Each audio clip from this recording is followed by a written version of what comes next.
Hey guys, welcome back to another video on the Road Empire. In today's video, we're going to be doing a quick little layout update, so let's get right into it.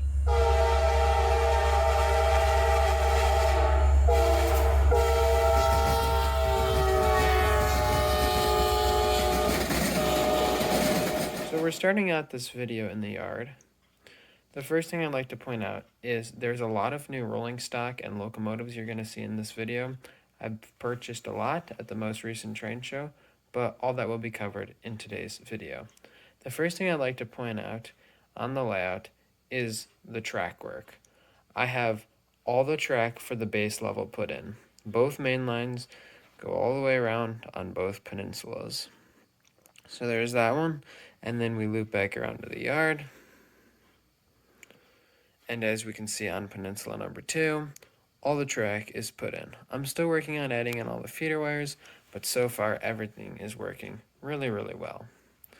And of course, all the yard tracks are put in as well. And there we go. So that's number one thing. That's the major thing that I've been working on. I know it's been about a month since the last layout update, so it's a little bit overdue, but there has been lots of work that's gotten done on the layout. The feeder wires currently start here and run all the way around that peninsula, and then they stop right around there. So I still got a little bit more to do, but I'd say I'm about halfway done with all the feeder wires. The other thing I've done is I've worked on installing this little control panel here. This is just a bit of hardboard, and it's just screwed on to the bottom of these 2x4s, and it just gives me a nice place to rest my remote here and the NCE system. This will be controlled for lighting and possibly the upper level, but as for now, everything is still DCC. The next thing I'd like to talk about is the rolling stock. So, as you guys can see, there's quite a few new things.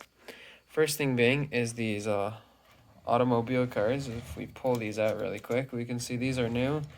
My brother picked these two up at a train show for $55. He got the two of them. They were already weathered, and they look really good. So one's Southern Pacific and one's Canadian Pacific. So it's really nice to have a couple intermodals on the layout. We also picked up a couple more shipping containers, so now all of the double stack cars have containers, which is great. Another thing that's a recent purchase is this Boxcar Kit that I assembled. I'm really happy with the results. It's got really good detail, especially on the side. But yeah, I'm pretty happy with that. I didn't have any MKT rolling stock, and now I do. Another new thing that I'd like to point out is this locomotive here. This is the HO Scale Bachmann Pure Marquette 1225. It's got the DCC sound in it. Picked that one up at a train show for a pretty fair price. So I was really happy with that buy. I've wanted that engine for a couple of years now and was finally able to snag one at a decent price. A couple new things that I'll point out. We got a new covered hopper right there. It's pretty cool and got the metal wheels knuckle couplers. I got a rear grand gondola and a couple purchases of my brother's, a couple tanker cars there. We got another tanker car there that he bought, and a couple more tanker cars there, a couple more there, and of course another one there. So he likes his tanker cars. He's bought a couple more of those. I've got another Erie gondola. It's got a really cool steel load in it, which I really like. I bought a brand new chassis system. What is this one here? The excess height car. So that one's really cool. And then one that's the same blue color that I also recently purchased was just a CSX boxcar. So I do like the chassis system and CSX a lot, so it was finally nice to get my hands on some more stuff from those two railroads. As we stand back a little bit further now, we can see all the layout in its glory. We can see both loops fully completed, and it is a little bit of a mess right now.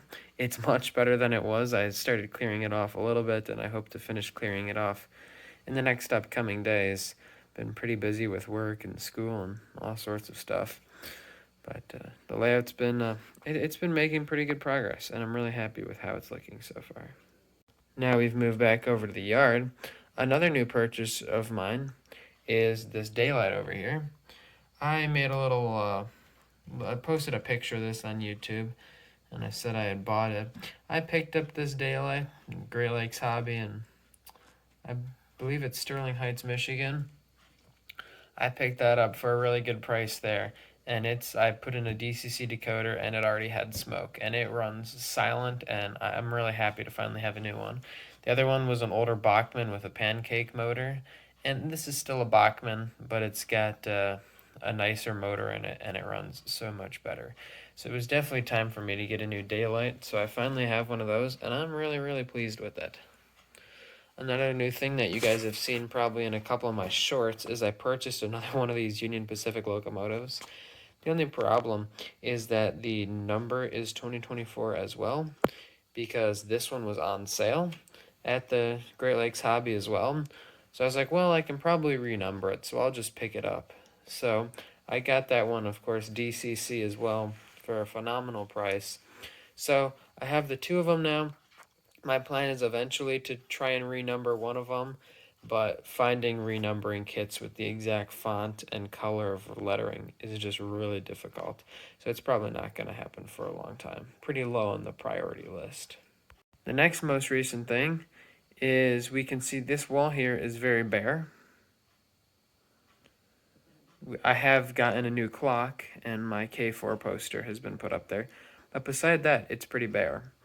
I bought some 1x4s and some L brackets today, and I'm going to be putting shelves all across here and probably on the sides too, and those will all just be display shelves to put locomotives and train cars on. So it's easier usage than these shelves that I just have down there. That'll also be just a nicer way and better way to take care of everything than just throw it on a shelf. So organization is definitely one of the higher priority things to get going on. So that's all been purchased, and sometime hopefully in the near future I'll get to putting those shelves up. Anyways, that's pretty much what the lad's looking like these days. It's coming along really well. As soon as I get the feeder wires in, I'd like to start painting all the track. And I'm hoping within the next month or two, I'll have all of that finished, and then we'll start construction on the second level, which I'm really looking forward to. And after that, I'll be able to run about 3 or 4 trains at a time, which will be really nice. The other thing I've been working on saving up a little bit of money for is an NCE SB5 booster.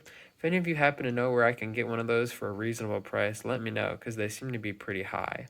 Right now, I can only run about 2 sound locomotives at a time, 3 locomotives if they're not sound, because I'm still running the basic NCE power cab. So I really need a booster so I can run more locomotives. So if any of you have any recommendations on where I can get one, please let me know. It'd be really appreciated. Before I end this video, I thought I'd show you guys a little bit of track that I have painted. I may have shown this in my last video, but I don't quite remember if I did. There's a clear difference between the painted and the non-painted, so I'm really happy with how all the painted track is looking.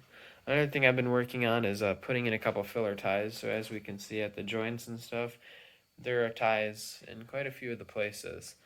So that's coming along well too. We can see I haven't quite gotten there yet, and then moving on to the other peninsula, we can see a lot of the track does have the ties in it. So been doing a little progress on that. That is a very tedious thing to do, and same with all the wiring.